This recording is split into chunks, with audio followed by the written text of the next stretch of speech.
ইয়া আইয়ুহাল্লাযীনা আমানু তুবু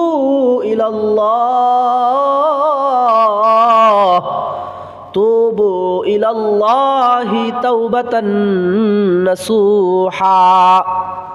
আল্লাহ রাব্বুল আলামিন বলেন, হে ঈমানদারগণ, তোমরা যদি আমার নাফরমানি হয়ে যাওয়ার পর, আমার কোনো নিষেধ কাজ করার পর যদি তোমরা আমার কাছে খাঁটি দিলে তওবা করো, তওবার মতো তওবা যদি করো,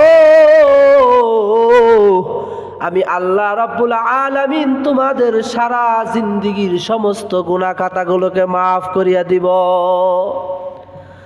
আল্লাহ রাসূল সাল্লাল্লাহু আলাইহি ওয়াসাল্লাম হাদিসের মধ্যে বলেন, আত-তাইবু মিনাজ যামবি কামাল্লা যামবালা।